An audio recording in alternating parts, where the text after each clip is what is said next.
Doctor صاحب ایک بھائی کا سوال ہے، وہ کہتے ہیں کہ ہمارے گاؤں میں سالانہ عرس ہوتا ہے، میلہ ہوتا ہے، اس میں مختلف سوغات ہوتی ہیں جو گاؤں میں تیار کی جاتی ہیں، تو کیا ایسے موقع پر جو چیزیں وہاں فروخت کی جاتی ہیں، کھانے پینے کی اشیاء یا کھلونے وغیرہ، تو کیا وہ خریدے جا سکتے ہیں یا شرعاً وہ خریدنا جائز نہیں ہے؟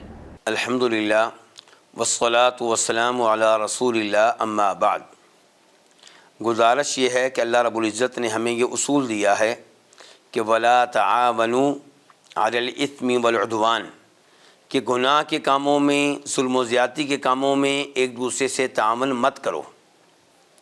اس لیے اگر کسی جگہ کسی قبر کی مناسبت سے، کسی مزار کی مناسبت سے میلہ لگتا ہے تو اس میلے سے ہمیں چاہیے کہ لوگوں کو منع کریں، انہیں روکیں، ان کی اصلاح کریں، انہیں تبلیغ کریں۔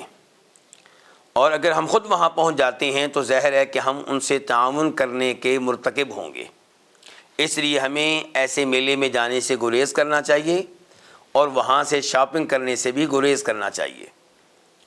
آپ اس حدیث پہ غور کریں جسے امام ابو داؤد رحمہ اللہ روایت کرتے ہیں جناب ثابت بن ضحاک رضی اللہ تعالیٰ عنہ سے کہ نبی علیہ الصلوۃ والسلام کے پاس ایک آدمی آیا اور اس نے کہا کہ اللہ کے رسول علیہ الصلوۃ والسلام، میں نے منت مانی تھی کہ میں بھوانا مقام پہ ایک اونٹ ذبح کروں گا، یعنی کہ اب میرے لیے کیا حکم ہے، کیا میں اس منت کو پورا کروں کہ نہ کروں؟ یہ مقصد تھا صحابی کے سوال کرنے کا۔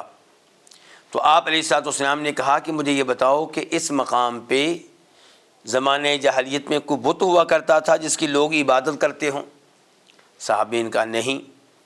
تو آپ علیہ الصلوۃ والسلام نے کہا کہ کیا وہاں پہ جاہلیت کے میلوں میں سے کوئی میلہ لگتا تھا؟ تو صحابین کا نہیں۔ آپ نے فرمایا جب ایسا نہیں ہے تو پھر تم وہاں پہ اپنا اونٹ ذبح کر سکتے ہو۔ نبی علیہ الصلوۃ والسلام نے ساتھ ہی یہ کہا کیونکہ اس منت کو پورا کرنا جائز نہیں ہے، جس منت کو پورا کریں تو اس سے اللہ کی نافرمانی ہو رہی ہو۔ تو اس حدیث کے اوپر غور کیا جائے کہ اس جگہ اونٹ ذبح کرنے کی اجازت نہیں ہے جہاں غیر اللہ کے لیے اونٹ ذبح ہوتے رہے، چاہے آپ نے یہ اونٹ اللہ کے لیے ذبح کرنا ہو۔